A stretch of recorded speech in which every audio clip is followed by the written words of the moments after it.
es el expediente número 1193.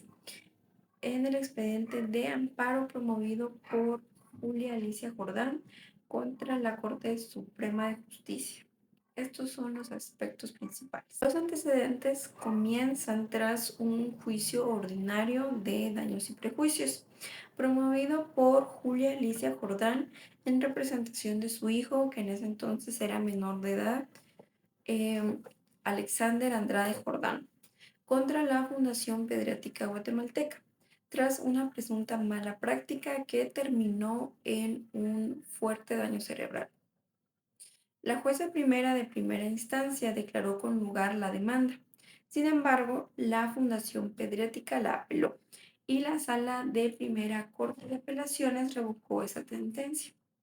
Posteriormente, la madre impuso un recurso de casación, pero este fue rechazado porque la Corte Suprema de Justicia consideró que ella ya no podía representar realmente a su hijo debido a que ya había alcanzado la mayoría de edad.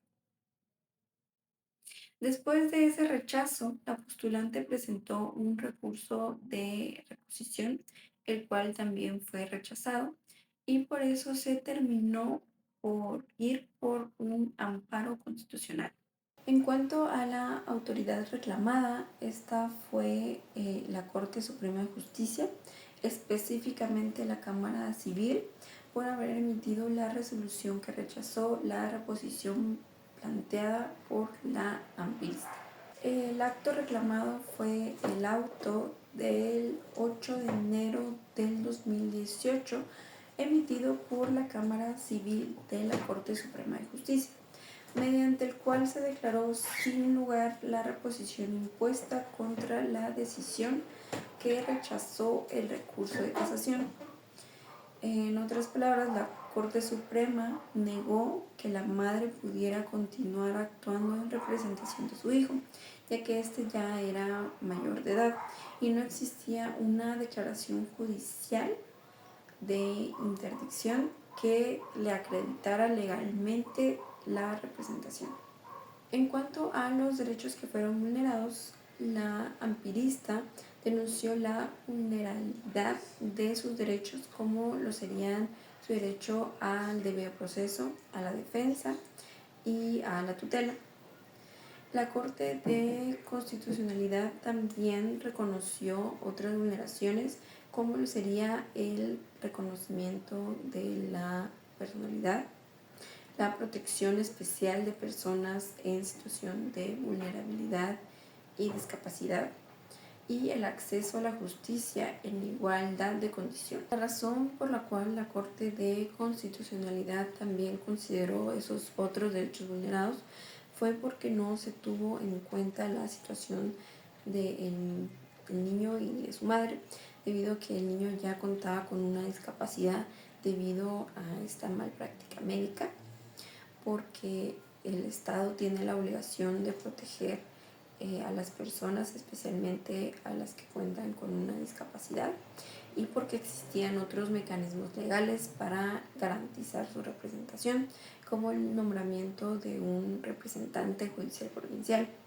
Por ello, la Corte concluyó que el rechazo del recurso limitó el acceso de justicia y transgredió el derecho de defensa tanto de la madre como de su hijo. En este caso sí hubo una apelación, ya que la Fundación Pediátrica Guatemalteca apeló la sentencia emitida por la jueza primera de primera instancia civil del Departamento de Guatemala, la cual había declarado con lugar el juicio ordinario de daños y prejuicios promovido por Julia Alicia Jordán en representación de su hijo. La apelación fue conocida por la Sala Primera de la Corte de Apelaciones del Ramo Civil y Mercantil, quien acogió la apelación y revocó la sentencia favorable a la demandante. Posteriormente, la madre interpuso un recurso de casación, pero este fue rechazado por la Cámara Civil de la Corte Suprema de Justicia. Argumentos. En el caso de los argumentos de la amparista, Julia Alicia Jordán argumentó que la autoridad judicial le negó injustamente el acceso a recurrir. Su hijo padecía ya daño cerebral severo producto de la malpráctica médica. Debido a esa condición, él no podía ejercer por sí mismo la defensa de sus derechos. La Corte Suprema actuó con exceso de formalismo al exigir la declaratoria de interdicción para reconocer esa representación.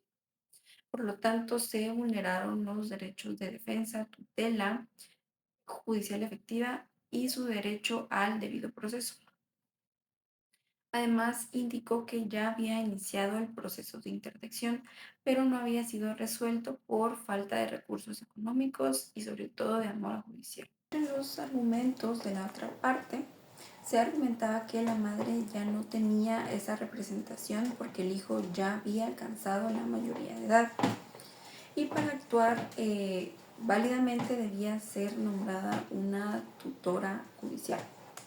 Por ello, la Cámara Civil actuó conforme al derecho al rechazar esa casación. Sin embargo, durante la visita pública se consideró que sí debía otorgarse el amparo, debido a que ya había iniciado ese trámite de interdicción, que el hijo ya parecía sin representación legal efectiva debido a ese daño cerebral y el rechazo afectaba directamente su derecho a la defensa. La autoridad debía reconocer el fondo del recurso. El público sostuvo que la autoridad judicial actuó con excesivo rigismo formal, aunque la madre ya había pedido formalmente la patria potestad por mayoría de edad. Existía una legitimización natural derivada del vínculo de madre-hijo. El proceso buscaba proteger los derechos de una persona con discapacidad mental. Debía privilegiarse la protección de derechos fundamentales sobre todo el formalismo procesal. Por ello se solicitó otorgar el amparo. La constitucionalidad declaró con lugar el amparo porque consideró que la autoridad reclamada vulneró los derechos fundamentales al rechazar la presentación de la madre sin analizar adecuadamente la condición de vulnerabilidad de su hijo. La Corte indicó que el Estado tiene esa obligación de garantizar la protección especial a personas con discapacidad. Consideró que la Cámara Civil aplicó la ley de forma excesivamente rígida al exigir la declaratoria de interdicción sin tomar en cuenta la discapacidad mental, que el proceso surgía precisamente por ese daño cerebral sufrido y que existían mecanismos legales como alternativas para esa representación judicial. También está la violación del derecho de defensa y acceso a la justicia, ya que la Corte razonó que el hecho de rechazar el recurso extraordinario de casación dejó al afectado sin la posibilidad real de defender sus derechos. Debida motivación. La Corte sostuvo que esas resoluciones judiciales debían contener razonamientos lógicos y judiciales suficientes, ya que la autoridad reclamada no justificaba adecuadamente porque el formalismo procesal debía prevalecer sobre la protección constitucional de una persona con discapacidad. El resultado del amparo, la Corte de Constitucionalidad otorgó el amparo y dejó en suspenso el asunto reclamado, ordenando que la Cámara Civil debía emitir una nueva resolución respetando los derechos fundamentales involucrados.